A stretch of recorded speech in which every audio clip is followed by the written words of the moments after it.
Hello, and how are you guys doing? I am getting ready for a really exciting thing. I'm going on a trip. I'm going to Montreal. I am taking the train there tomorrow. Not only am I prepping, I just washed my hair so I could blow dry it. I need to do my nails. I need a pack, but I'm going to take you along with me because I think I'm going to do a reading Canadian authors while in Canada. I have a few books in mind, and specifically a book that I want to buy while I'm over there because in Canada they have Indigo, which is, I would say, their equivalent of Barnes & Noble, but as of now they do not ship to the United States. So I want to see if I get any fun exclusives while I'm there. And I definitely think I want to get the Indigo exclusive of People Watching. I'm a little conflicted because I like the original colorway so much for the cover, but they have this really beautiful green and yellow, which it's like a mustard yellow. They're my favorite colors and they look so good. So I think I'm going to wait till I'm there because they do have both options supposedly. So I got to hunt down an Indigo when I'm there and I want to read People Watching. But I also want to read, I think her name is Elodie Colliard.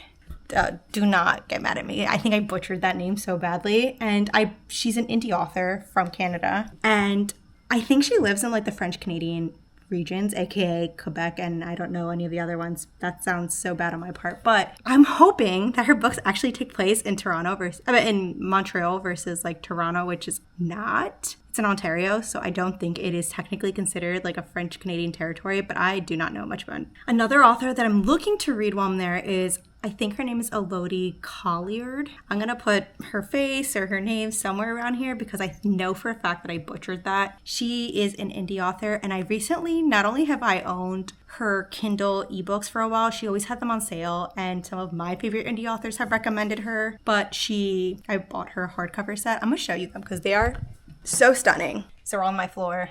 Please excuse the vacuum behind me. Like I said, I am just getting ready to leave, soon.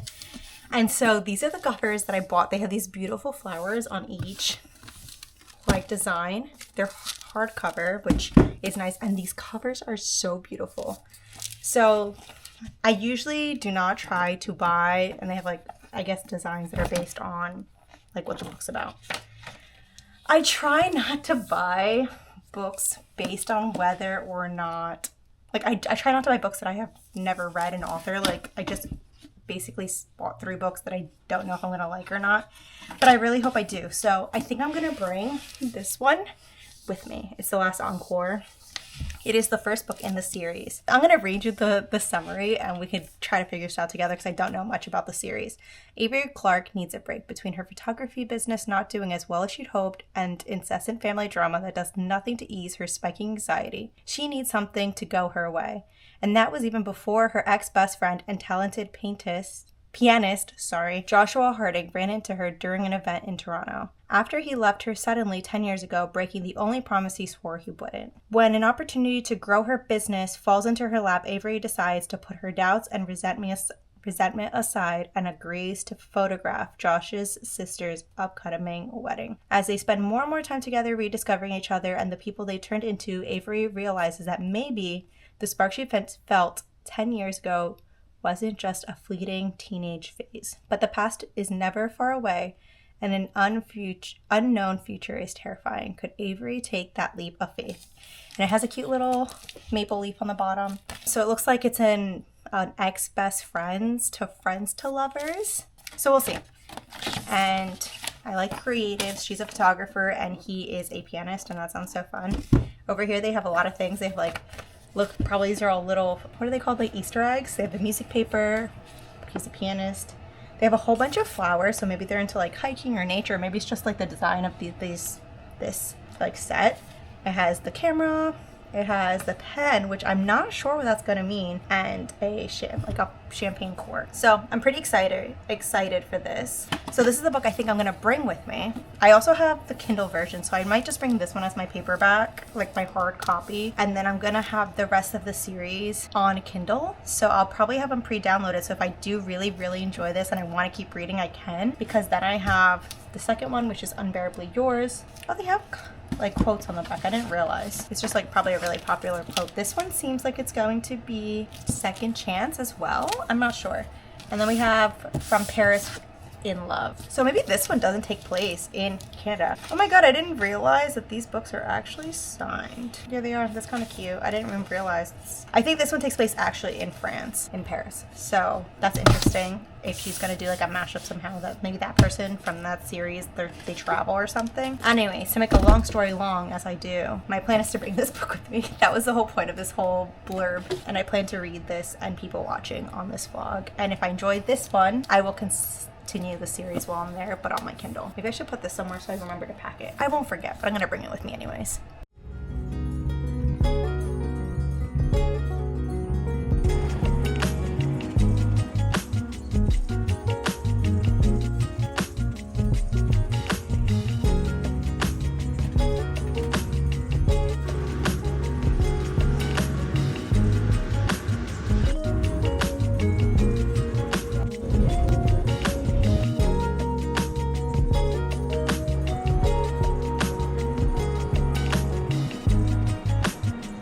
Hello and good morning. I'm outside, so I don't know how good this quality is going to be, but we are officially in Montreal today. I have no makeup on, but I'm partially ready to go out and explore.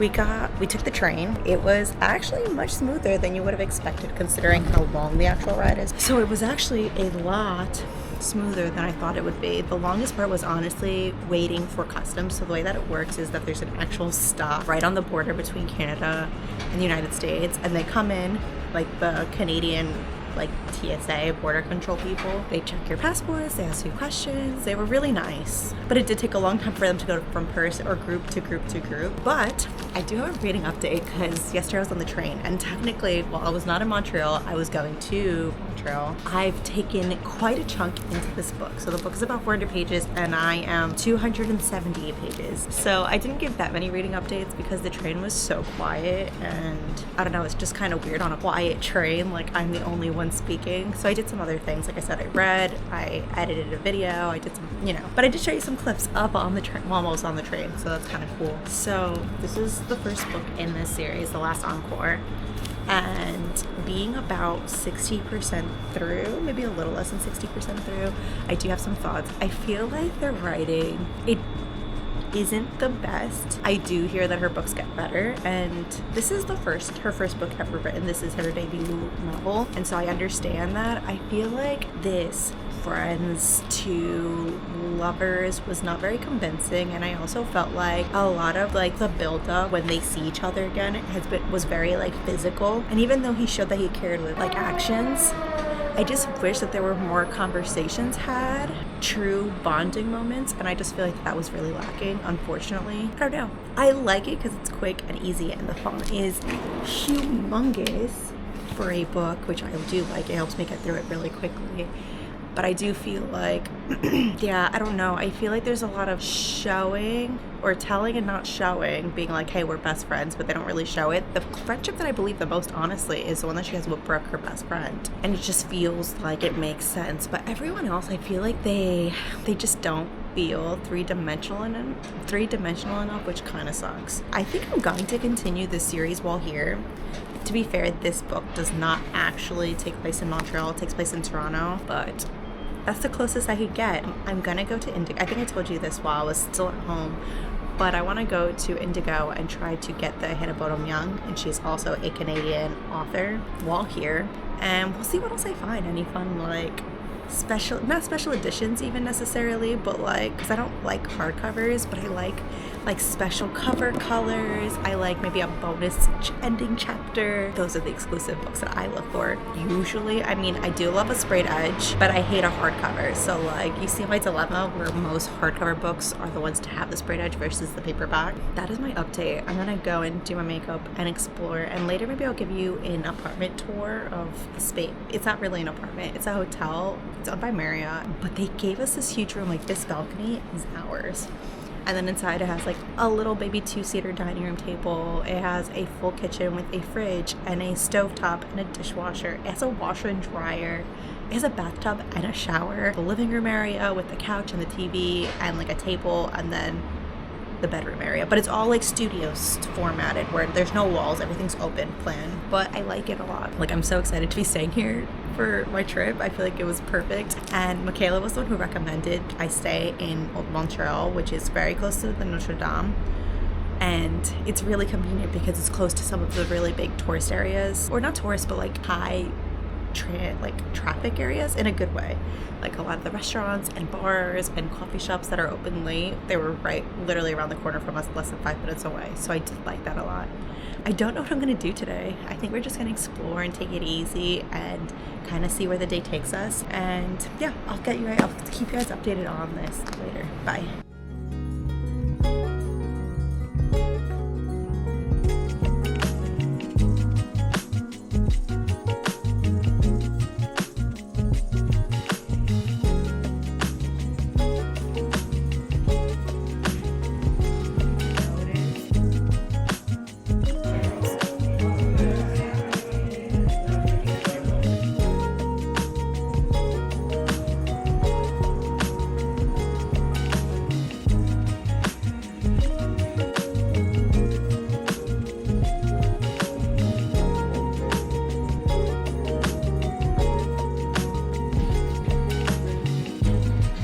Two things. Happy October 3rd, which is Happy Life of a Showgirl if you celebrate. Taylor Swift's new album came out at midnight last night, and actually I really like it. I wasn't sure if how I was gonna feel, especially after listening to Sabrina Carpenter's album, and it wasn't great. I thought it was housekeeping. It was just my boyfriend fucking with me. I am not completely finished. I'm on wishlist in the order of the album, and I could not be more excited that I really like the album. I listened to Sabrina Carpenter's album over the summer and was more than disappointed. I did have to give it a few listens before I found like 2 or 3 songs that I liked, but like before that, I was like, ugh, this is not what I wanted. It kind of was like more of the same, but like, I don't know. Anyways, Life of a Showgirl is not giving me that. I'm really enjoying it. I have the lyrics pulled up as I'm listening to it, and it's been a great time. The main reason that I am here sitting with you, as I did not even finish my makeup yet, I was doing it as I decided to do it. I finished the last Encore last night, and I do have thoughts. Unfortunately, I don't. It was fine. I did not love it as much as I thought I was going to. The romance was really one-dimensional. I didn't really care for any of the characters. It was a lot of showing,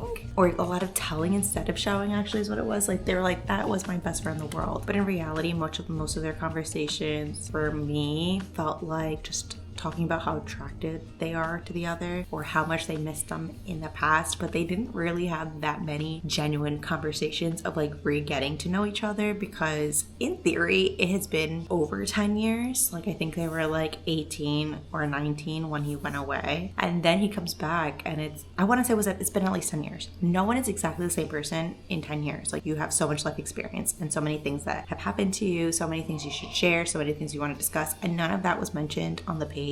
And that really frustrated me. Or maybe it's not frustrated, maybe that's not the right word. I felt like it was lacking. And the writing was not my favorite either. It wasn't bad. It was just like fine, you know? I read through it really quickly, so that says something. And I actually decided to start the second one last night. I'm only like 30 pages in. It's 8% through, and it is this one right here, From Paris in Love. It is the second book in the series, and this follows the main character from the first book, her brother, and his old co-worker, and then now they're going to be business partners. So it's going to be like a workplace romance. I'm really enjoying it so far. I think it's better written than the first one, and the pacing seems already a little bit better. I feel like they're doing a better job of setting up the scene and like just like the relationship between the two characters as more than just old employees like of a company, and now I see they're building up a friendship, they're building up the trust, they're building up everything, while the attraction is also like simmering, and I am enjoying that. Maybe I'll finish it on this trip, but again, she is Canadian and I'm excited for that. I showed you yesterday that I went to Indigo, and let me show you.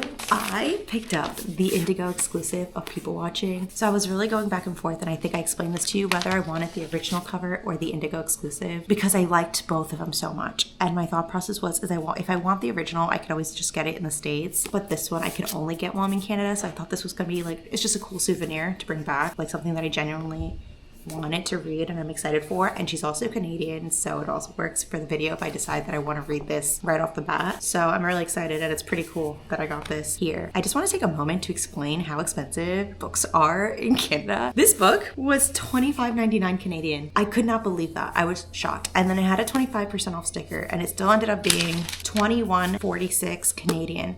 Well, in the United States it says it's $19, but like $19 with whatever discounts you get on top of that, so you can get it for much cheaper. I will say, I think it was cheaper for me anyways because of the US to Canadian dollar conversion rate. Like the US dollar currently is more powerful, which is great for me because everything here is just, it feels affordable even though we're in a city. Because I live in New Jersey, which is also a really expensive United States state, everything to me feels like, wow, this is so affordable, which feels really nice because we're going to these really nice restaurants and everything I've had has been really good. Maybe I'll put on the bottom like all the places I visited because everything I've enjoyed. The coffee places, I've gone to an Italian restaurant, a Japanese restaurant, what else did we do? We stopped at an Indian restaurant, but I didn't eat there. We just had like happy hour drinks and the food smelled really good, so I would like to go and have Indian at some point this week still. And then we had Thai because we were just doing like shareables where we'd get like a small thing and just share it so we could try a lot of things throughout the day instead of getting like these huge meals. And I will say, I'm so happy to admit that Canadian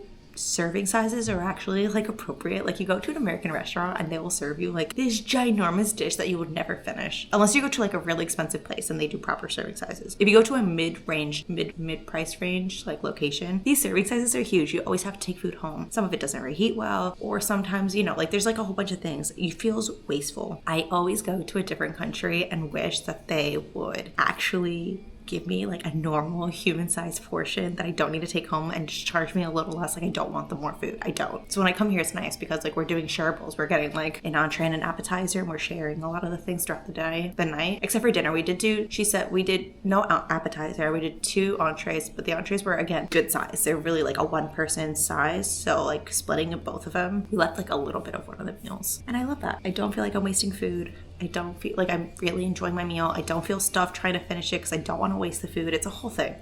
Exciting news also, I didn't buy a book there, but I went to, what is it called? Joy le Livres, which is like, it was a bookstore with a bar, cafe with pastries, and I don't know if they had small bites. And I met Michaela, who, if you don't know, I talk about her a lot. She is my Canadian friend.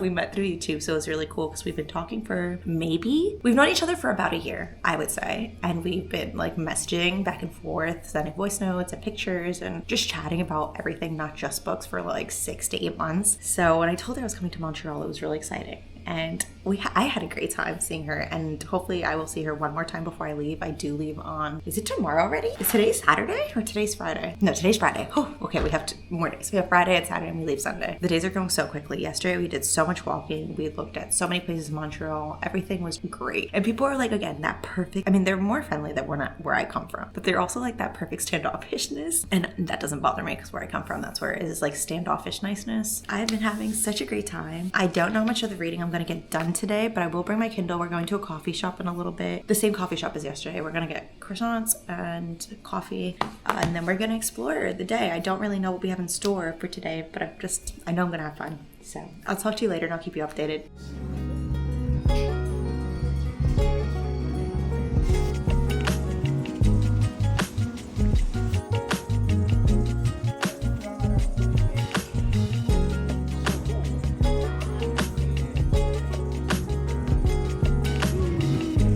Final day in Montreal. I didn't get that much reading done yesterday. I actually spent the whole day like running around, walking, eating, drinking, just doing it cool, like touristy things. And so I think I only got to 10% of the book, but I do like it a lot more than the first one. The writing is better. The way that the build-up is going is just working better, I think. And I feel like they're also slightly lining up for the next book. And I think it's going to be like a second chance romance in terms of like they were married and they're divorced. I think they're gonna be married again, but it's too soon to tell. I am so obsessed with this one so far, and I'm obsessed with Montreal. I already know I want to come back. I probably will be back next year because it's actually not that far from where I live. But yeah, highly recommend. And I'll talk to you guys later. I'll show you a little bit of what I do today. I think we're going to the botanical gardens in Montreal, and we're going to meet with Michaela again. And fingers crossed, if the pricing for the preseason hockey game tickets go down, then we're doing that. But they're really expensive right now for a preseason game, which is kind of crazy. But yeah, I'll keep you updated for later.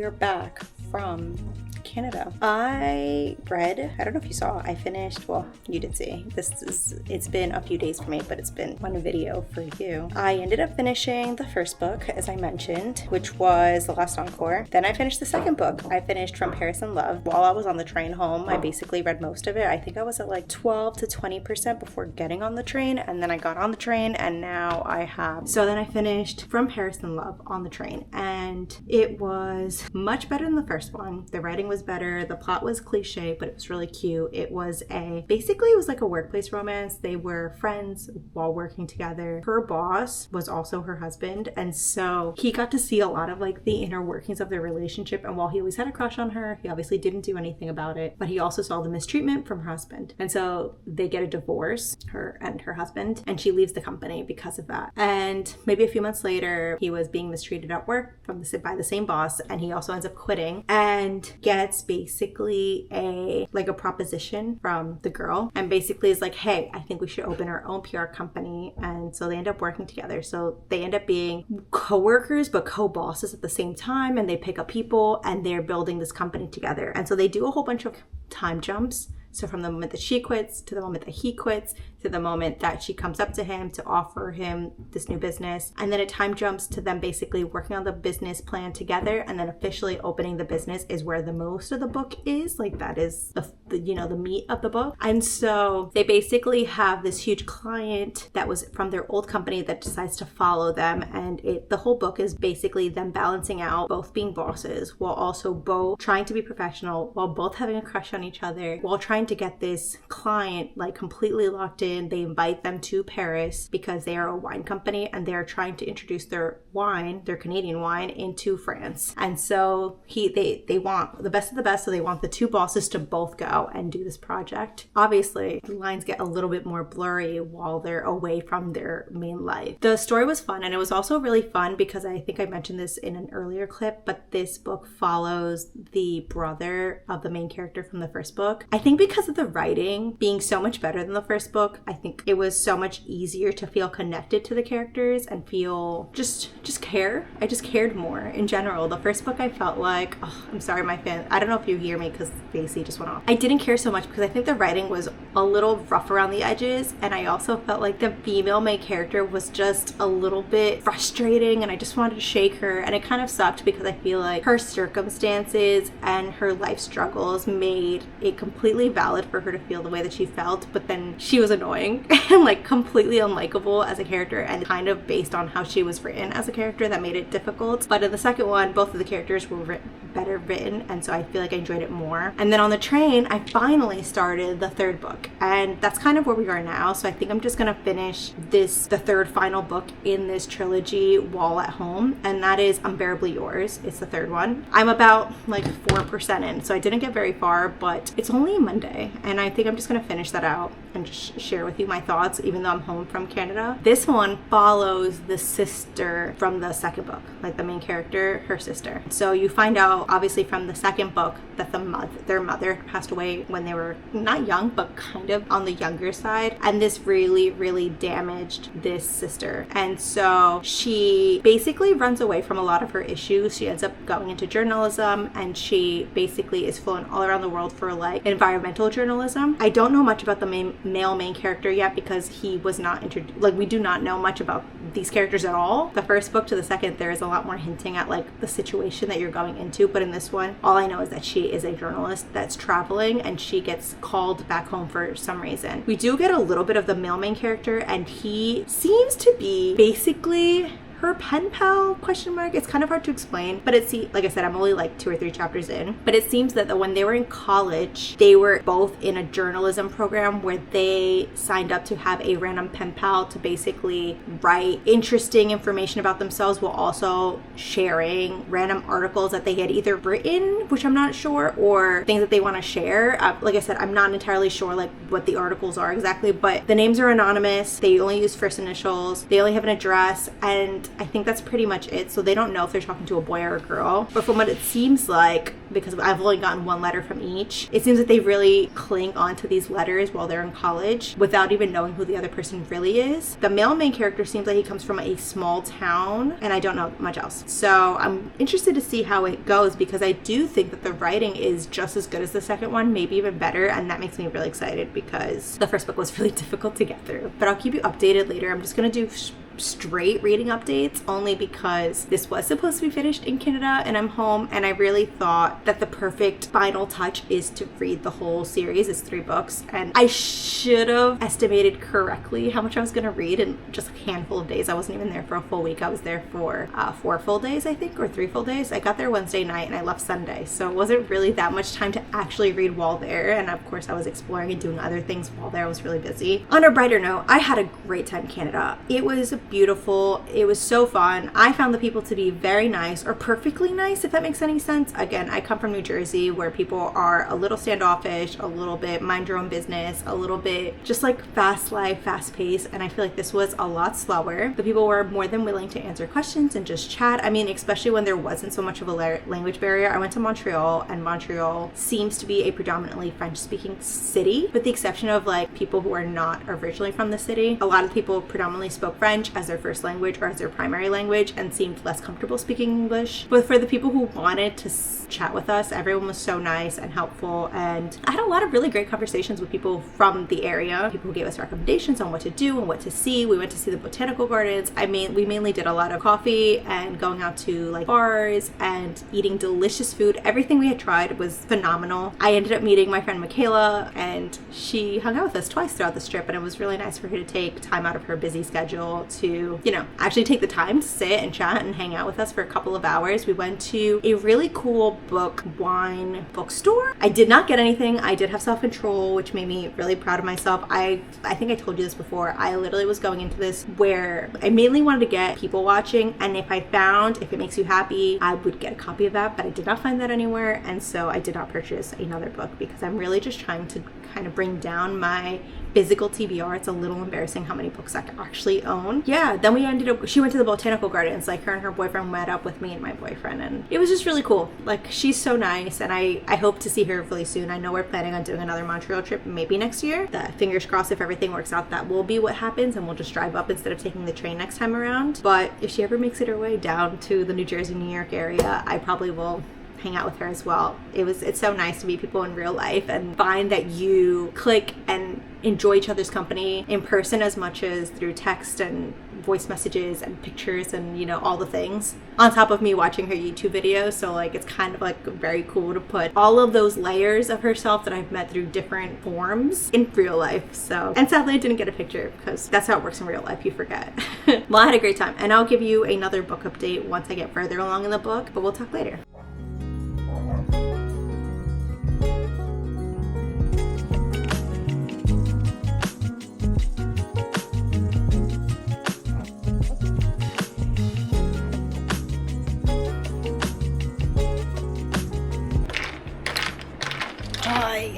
I hate protein powder. Like, can someone tell me the secret to protein powder? Do you just like force yourself to love it? Like, is that one of those things where it doesn't actually ever taste good? You just like make yourself believe it tastes good? Today, I don't really have much going on, and so I'm gonna drink my nasty protein matcha, which I will never make again. And I'm gonna read the final book.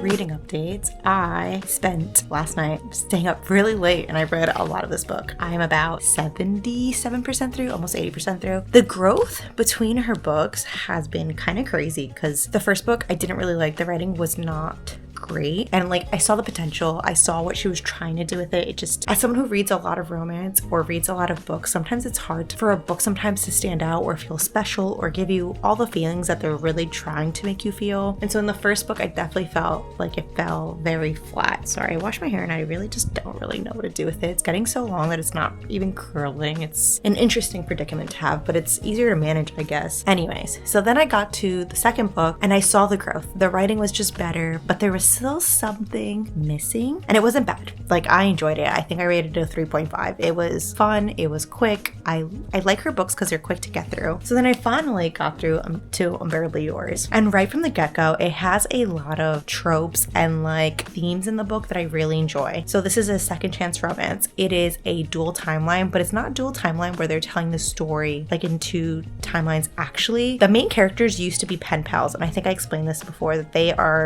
both were part of like a journalism college program where they get a pen pal, and it's to improve their writing, that they would send articles that they've written to each other, and they would just peer review and peer edit them. They also send like a personal blurb, and through these personal letters that get longer and deeper and more personal as the story continues, they obviously get to know each other through these letters. So it's kind of fun seeing the start of their conversations through the letters. So you see all of the letters that they sent to each other over the course of a year, and basically how they got to know each other, how they really started to care for one another, and they really opened up. And I feel like it lays the groundwork correctly, which I also felt the second book did a really good job of doing this, but the first book was kind of like, we were best friends and we would tell each other everything. And I feel like they told us, and they didn't really show this in conversations or anything. They kind of just like skipped over the part where they were supposed to be best friends, but they didn't act like it, and they didn't really even show you that many moments between them that wasn't leading up to, I feel like, spice, like just lusting for one another. And that's not really what I want. Like,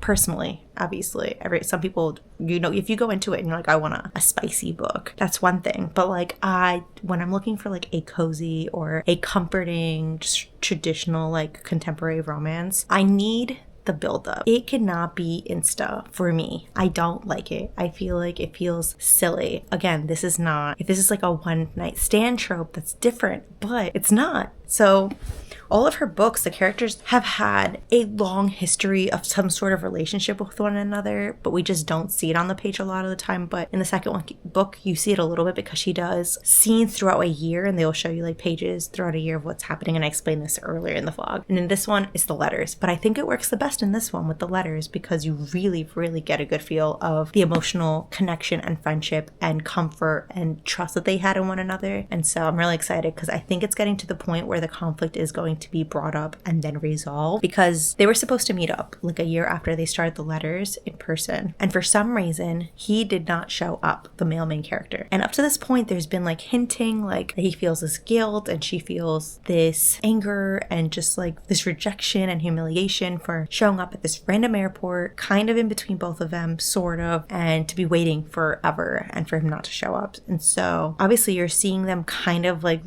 get to know each other in person, because obviously written letter is just a little bit different than how someone would behave in real life, you know, three-dimensional version of themselves. So that's been really fun, but I'm really getting to the point where I just want to be like, why didn't you show up? And my thought is a personal emergency, and I don't want to give anything away because I don't like to give spoilers, but I think that's what it is. I'm not sure. And I'm having a lot of fun with this. I think I might finish it tonight. It's only 9 o'clock. I'm trying to go to bed early-ish today, so we will see how far I get into this, but that's my goal.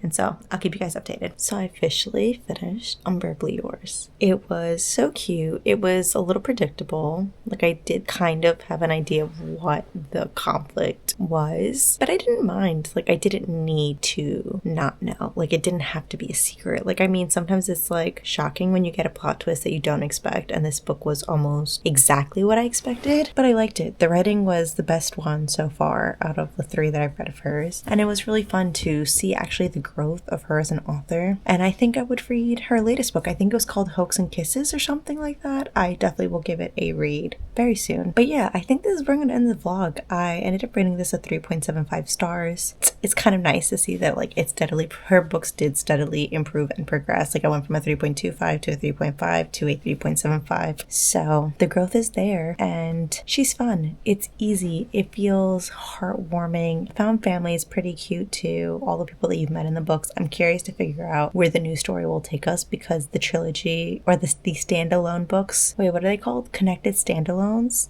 this was the last one, so the new book is actually like completely, I think, separated from that, and that's kind of cool, you know, starting something fresh and seeing how she does that. But yeah, it's been really fun reading these books. Technically, it took me about a week to finish all 3 of them because today's Wednesday and I went to Canada on a Wednesday, but for the most part I've read most of these books while in Canada, and that was really nice. I think I'm going to do this as a series, not necessarily always when I travel, but maybe just trying a new author for a week and seeing, maybe reading 2 or 3 of their books and giving you my thoughts, because I feel like there's so many good indie authors or authors that I've never read before, and it's cool, you know, like, of course, there's nothing like an anticipated read from an author that you love, but there's also something really special about discovering a new author that you can be obsessed with, or just giving a different author with their different writing style a try and seeing if they join your list of favorites, you know? I think that's gonna be it for me today, guys. I hope you enjoyed this video. It's a little different than from what I normally do, and I'll see you in the next one. Bye.